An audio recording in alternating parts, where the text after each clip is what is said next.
Matapos ang pagtungo nito ng ating bida sa matanda ay naabutan na nga siya ng gabi. Habang may umano'y ding kausap siya nito sa cellphone na kanyang sinasabi na huwag daw ang mga itong mag-alala dahil sa ayos lang siya.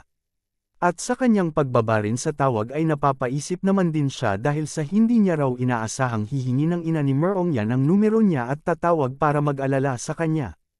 At sa kanya rin naman pag-uwi ay naisip niya rin na kailangan niya pa ring maglaan daw ng oras para sa kanyang pagsasanay upang mas lumakas pa siya. Dagdag niya pa na sa loob raw ng 5 araw, maaabot niya na ang ikalawang antas ng chi condensation. Subalit sa kanyang malalalim na kaisipan ay may kung sino naman ritong tumatawag sa kanya. Kaya naman ay napapatanong na lang rin siya na kung sino daw kaya ito. At dito sa kanyang pagsagot ay agad niya nga ding itinanong dito na sino daw ito. Na agad rin naman siyang sinagot agad na siya raw si Yan Qingcheng. Na ikinabahagya nga ritong ikinagulat ng ating bida na tila kilalang kilala niya ito. Dagdag pa sa kanyang kausap na si Yan Qingcheng na nasa Chaisang raw siya ngayon at sunduin daw siya nito. Kaya naman ay labis nga rito ang ikinapagtataka ng ating bida at napapatanong sa kanyang kaisipan na kung paano naman raw nakuha ni Yan Qingcheng ang numero niya. At naisip niya rin na pumunta siya sa Chaisang. At bakit naman raw siya pa ang magsusundo? Ano ang motibo ng pamilya yan? At dito sa airport na kung saan makikita natin itong si Sangsang na kasama niya ang kanyang mistress na si Yan Qingcheng na ang susunduan ng ating bida. Dito ay naisip nga din ni Sangsang na may proteksyon ng inner realm ng martial arts ang pamilya yan. Hindi raw ligtas ang pag-alis sa kanila. Kaya naman daw ay nagsisisi na siya sa mga pagpapakaloko sa kanyang little sister. At kasabay rin naman dito ang pagdating ng ating bida na kumakawi pa kay Yan Qingcheng. At nang lumingon rin nga itong si Yan Qingcheng sa ating bida ay sa isip niya nito na kahit hindi siya mapanghusga sa itsura, ay medyo common lang pala raw ang itsura ng kanyang fiancé. Dagdag pa niya habang nakatingin sa ating bida pero may dating siyang na parang nabubuhay na ng ilang daang taon. At kasabay nga itong rito nagsalita na si Yan Qingcheng sa ating bida na kung saan ay dalhin na raw siya sa tinitirhan nito. At sa kanilang naman ding pagdating sa tinutuluyan ng ating bida ay nagsalita nga siya nito at napapatanong kay Yan Qingcheng na kung dito ba raw ito titira. At nasabi niya rin na kung walang bang naibok na hotel ang mga ito. Na agad naman din dito itong sumagot si Sangsang at dapat raw ang mga itong magsama. Na ikinabahagya rin naman dito ito ikinahiya ni Yan Qingcheng. Hayag nga uli nitong si Sangsang sa ating bida na may pamumula sa kanyang mukha na ang ibig niya raw sabihin, delikado sa hotel. Dagdag niya pa na duro-duro ang ating bida dahil andito na ang kanyang mistress sa Chaisang, responsibilidad raw nitong protektahan siya. Sagot rin naman ni Chen Mu, sige, dito na kayo sa loob ng kwarto, at sa labas na lang raw siya. Subalit sa kaisipan nga rin naman dito ni Sangsang ay sobrang naiinis nga siya nito dahil sa ang kapal raw ng pagmumukha ng ating bida na magsimangot. Hindi ba daw alam nito na kung gaano kaswerte ito ang mga tulad niya sa kanyang mistress? Ganun pa man ay ang nasabi na lang rin dito ni Yan Qingcheng sa kay Chen Mu ay pasensya na raw sa kanilang nadulat na abala. Subalit sa kaisipan rito ng ating bida ay sobrang nakasimangot nga talaga siya nito at naisip dahil sa buti na lang raw ay 1-bedroom apartment to, kundi sa bakuran pa ata siya matutulog. Ay dito ay nagsalita naman nga itong si Sangsang na binabalaan rito ang ating bida dahil sa bibili lang daw muna siya ng mga ilang kagamitan. Kapag may kung ano raw mga binabalak ito sa kanyang mistress ay papatayin niya ito. Tugon ni Chen Mu rito na huwag daw itong mag-alala, dahil sa hindi raw siya ganoong tao. Dagdag niya sa ating bida na tila minamaliit niya ang kakayahan nito dahil sa bago siya bumalik, huwag daw nitong iiwan ang kanyang mistress.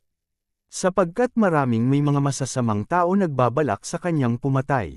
Subalit sinagot naman siya rito ni Yan Qingcheng na wag raw itong mag-alala si Sangsang, dahil sa may tiwala siya sa ugali ni Chen Mu. Dahil dito ay napapaisip na lang nga tuloy ito ang ating bida dahil sa parang nagwawakas na ata raw ang kanyang tahimik na buhay. Matapos makaalis ni Sangsang ay naitanong nga rito ng ating bida kay Yan Qingcheng na kung gusto ba raw nito ng tubig. Tugon ni Yan Qingcheng na nakainom na raw siya sa biyahe. Kaya naman din ay ang nasabi na lang nga ng ating bida, ganun ba? At dahil sa silang dalawa na lang ang naiiwan ay bigla nga ang mga ito nagsitahimik na tila ay naiilang sila sa isa't isa. Subalit dito ay naisip nga rin ni Yan Qingcheng itong ang ating bida dahil sa isa raw itong playboy. Mayabang, at iniwan ang exam, kaya naman daw hindi sila bagay sa isa't isa. At sa kaisipan rin dito ni Chenmu dahil sa nauubos na raw ang energy ng mga Jade Stone sa Spirit Formation, kaya ay kailangan niyang humanap ng bago agad. Dagdag niya sa kanyang kaisipan habang naiisip din niya ang matanda na ang nagbigay sa kanya ng Jade Stone, dahil sa tatanungin niya na lang ang kanyang apprentice kapag nagkita sila nito. At tuturuan rin raw niya ito ng Taoism para hindi mahuli siya sa pagsasanay. At naisip rin niyang habang nakatingin sa kay Yan Qingcheng dahil sa tila na bago raw ang kapalaran niya dahil sa pag-reincarnate. Ang hindi inaasahang hinaharap, nakakapraning. Matapos ang kanyang mga ilang pag-iisip ay nagsalita nga itong si Yan Qingcheng at itinanong niya sa ating bida. Na kung hindi ba raw ito curious kung bakit bigla siyang pumunta dito. Na sinagot rin naman siya agad ng ating bida na kung ano nga ba ang dahilan. Hayag nga ni Yan Qingcheng sa totoo lang raw ay hindi niya rin raw alam kung bakit ngunit ayaw niya lang daw mapaglaruan ng tadhana. Subalit mukhang hindi naman ata nakuha ng ating bida ang gusto ipahiwatig ni Yan Qingcheng.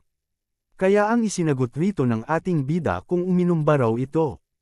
Dahil sa mukhang walang kaalam-alam dito ang ating bida sa pag-ibig ay labis nga ang pamumula ni Yan Qingcheng sa hiya kaya ay wala na lang din siya pang nasabi. Na pinagtataka peren nga dito ng ating bida na kung ano nga ba ang gustong ibig sabihin na iyon sa sinabi ni Yan Qingcheng. Sa inis nga rito ni Yan Qingcheng ay tumalikod na lang nga siya upang iwan ito ang ating bida dahil sa hindi raw marunong ito makipag-usap. Na kinapagtataka na lang nga uli dito ng ating bida. At matapos ang ilang mga usapan ay makikita nga rin natin ang liwanag ng buwan na nagniningning sa ganda nito. Habang makikita rin itong si Sangsang na nakatago na tila may sinusubaybayin. Na ito pala ang ating bida na nagme-meditate sa kanyang kwarto. Subalit sa di katagalan ay agad naman din itong pinabayaan na lang ni Sangsang at umalis. At kasabay rin naman dito ang paggising ng ating bida na pagkukunwaring na tila wala siya nitong alam. At sa papalabas na ating bida ay dito ay naglakad-lakad nga siya sa kanyang bakuran. Habang makikita rin natin ang mga nagsilaglagan na dahon ng mga puno at dito rin ay nagsalita nga siya na tila may pinapalabas na kung sino dahil sa magpakita na raw ang mga ito. At di rin naman dito nagkamali ang ating bida sa kanyang pandama dahil sa may bigla-bigla na lang may sumalpot sa kanyang harapan na mga ninja. Kaya naman ay agad nga nagsalita itong ninja na ito dahil sa napakagaling naman raw ng ating bida na makiramdam kahit na nakatago na daw ang kanilang presensya. At sa paglabas rin naman dito ni Sangsang ay agad nga itong sinabihan ng ating bida protektahan na lang raw nito ang kanyang mistress dahil siya na raw ang bahala sa mga ito. Dito ay itinanong niya nga agad sa mga ninja na kung sino ba raw ang nagpadala sa mga ito. Subalit hindi naman dito ito sinagot ang katanungan ni Sangsang bagkus sinabihan lang sila ng mga ninja uunahin raw muna nila ang lalaki na patayin. Habang nagsaad din itong isa nilang kasamahan na mas maganda raw munang tikman muna nila ang ganda ng babae. Na hindi naman dito ito nagustuhan ni Sangsang at sinasabihan ang mga ninja na managinip na lang raw ang mga ito. Subalit mariin din naman siyang binalaan ng ninja na magaling ang cultivation mo sa murang edad, at may potensyal ito. Ngunit ang kaso raw ay wala kang kinabukasan. Nakasabay rin naman ang mga itong lumipad na napapaatake kay Sangsang. Gayunpaman ay sasabay-sabay ng tatlo na pag-atake ay hinaharap naman din ito ni Sangsang. Subalit hindi rin naman maiwasan ang pagkatalsik dito ni Sangsang dahil sa lakas na pinagsama-sama ng tatlo. Kaya naman ay nanggagalaiti na lang rito sa inis si Sangsang dahil sa ang kalaban niya daw na mga ito ay mga nasa outer realm. Kaya naman ay napapatanong na lang siya sa mga ninja na kung sino ba raw talaga nagpadala sa mga ito dito. Na agad rin naman siyang sinagot ng ninja na tanungin na lang raw ng babae sa kabilang buhay ang kanyang mga katanungan.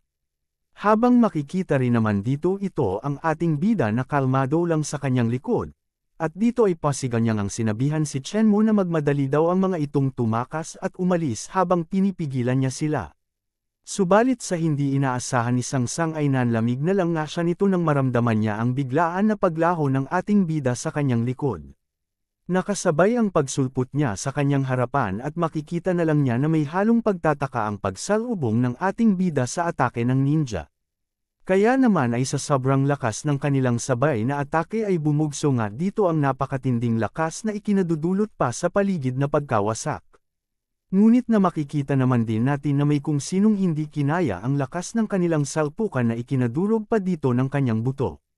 Na ito pala ang ninja na hindi kinaya ang lakas ng ating bida at makikita din natin ang pagkaunting-unting pagbagsak niya.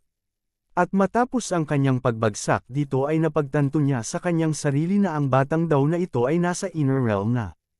Kaya naman ay sinabi niya agad sa kanyang mga kasamahan na bigo ang kanilang mission at dapat raw agad silang umatras. Na ikinabahagya naman din dito ikinababahala ng ilan niyang mga kasamahan dahil sa alam naman nila na mas malakas ito kaysa sa kanila. Nakasabay rin naman dito nila tinulungan ang nabalian ng buto. Subalit sinabihan naman sila rito ng ating bida dahil sa nandito na sila bakit niya pa raw papatakasin ang mga ito. At sabay sinipa nga ang mga ito ng ating bida na tila isang mga basura lang sa daan niya. Kaya ang kahinatnan ay nagsitilapon nga itong mga ninja na parang dinaanan lang ng isang napakalakas na hangin. Dahil din naman dito ay labis nga ang kanilang natatanggap na pinsala. At habang preneproseso pa ng dalawa ang mga pangyayari ay dito ay bigla-bigla na lang nga din sumulpot sa kanilang likod ang ating bida na lubos na ikinagugulat nila. Kaya ang kahinatnan ulit ay tumilapon naman nga sila nito na wala man lang kalaban-laban. At dito rin ay napapatanong nga rito itong ninja sa ating bida na kung sino ba raw ito at bakit din daw nakikialam ito sa pamilyang yan. Na sinagot lang naman din siya ng ating bida na hindi niya raw kailangang magpaliwanag. Dagdag niya pa, na itinanong niya sa ninja sabihin raw nito sa kanya na kung sino ang nag-utos sa mga ito. Subalit hindi na nga pa nakasagot itong ninja na tila ay nawala na ito ng buhay. At napagtanto rin naman dito ng ating bida na ito daw ay nilason niya ang kanyang sarili. At dito rin ay naitanong nga ng ating bida kay Sangsang na kung sino ba ang gustong pumatay sa kanila. Dahil sa naglakas loob siyang gumastos ng malaking halaga para umupo ng mga bearang mamamatay tao. Sagot din ni Sangsang hindi niya rin raw alam dahil sa maraming gustong pumatay sa kanyang mistress. At sa papaalis na ating bida ay naitanong nga din ni Sangsang na kung paano naman daw ang mga bangkay. Na sinagot naman din siya ng ating bida na hayaan lang daw nila ito dahil sa may maglilinis na niyan. Dagdag niya pa na ang mga utak sa likod ng mga pangyayari na ito ay tiyak na hindi papayag na mailantad ang kanilang pagkakakilanlan sa liwanag ng araw.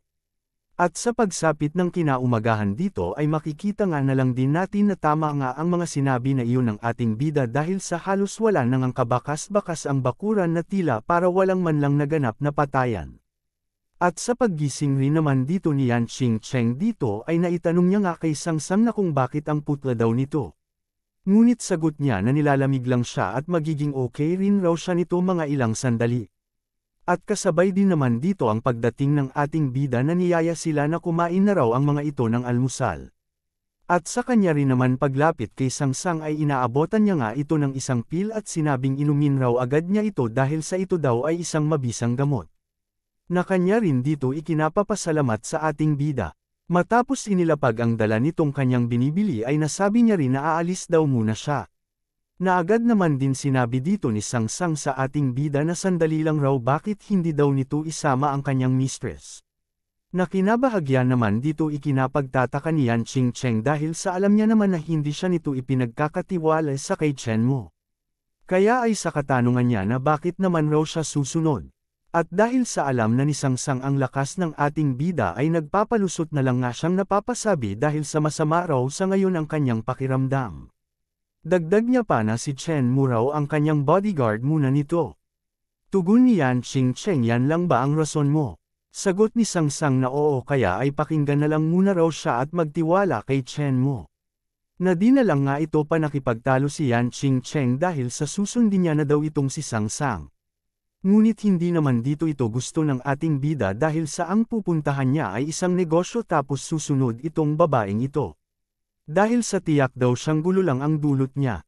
Samantala sa isang magarang bahay na pinapakita ang sa loob ng silid at dito ay makikita nga din natin ang dalawang tasang tsaa na yumusok-usok pa.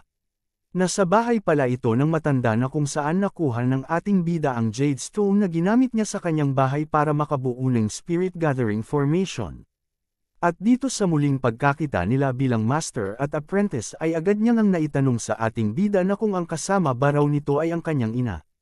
Kaya naman ay sa kalokohan ng matanda ay naider na lang tuloy dito ng ating bida ang iniinom niyang tsaa. At dito ay sinagot niya nga itong matanda na kaibigan niya lang. Nakinadismaya naman din dito ni Yan Ching-cheng at naisip dahil sa kaibigan lang daw talaga ang tingin nito sa kanya. Dito ay naging seryoso na nga itong napapatanong sa ating bida ano daw ang kailangan nito sa kanya. Sagot ng ating bida na noong huli, raw ay marami siyang hindi na ipaliwanag ng maayos sa matanda. Kasabay sa kanyang kaisipan na tulad ng pangalan ng matanda. Sigaw ng matanda na may paggalang sa ating bida na makikinig raw siya sa lahat ng aral ng kanyang master. Na ikinabahagya rin naman dito ikinapagtataka ni Yan Ching-cheng at sa kanyang kaisipan nga dito. Na kung bakit naman raw ang taas ng paggalang ng matanda kay Chen Mu samantalang isang bata lang naman daw ito. At dito rin ay nagsalita nga siya na mag-usap lang raw ang mga ito dahil sa maglibot-libot daw muna siya. Dahil sa gusto talaga malaman dito ng ating bida ang pangalan ng matanda ay naitanong niya nga agad na kung ano raw ang pangalan nito. Na kanya naman din agad ito sinagot na ang kanya raw pangalan ay Chen Songzi. Tugon ng ating bida na sige yan na ang itatawag ko sa iyo na pangalan. Pagkatapos ay naglabas nga dito ng isang maliit na notebook ang ating bida dahil sa ito raw ang basic training na kanyang ibibigay. Dagdag pa niya sa matanda na kapag naabot mo ang Qi in the body sa 3 araw, tatanggapin niya ito bilang disciple. Na ikinatuwa naman din dito ito ng matanda na makatanggap siya ng isang martial arts galing sa ating bida. At nasabi niya rin na ang kanya raw buhay ay pagmamay-ari na ng kanyang master. Subalit kasunod noon ay bigla-bigla na lang nga dito naging seryoso ang ating bida at binabalaan itong si Chen Songzi. Na huwag raw nitong ilantad ang kanyang martial arts dahil kung hindi pagdudurugin niya ang kaluluwa nito. Na kinapanginginig naman din dito ng matanda sa takot na kanyang nararamdaman na pinapalabas na aura ni Chen Mu. At nasabi niya din na hindi raw siya mag-atubiling sumunod sa mga ipag-uutos ng kanyang master. At dito ay pinapatayo na nga siya ng ating bida.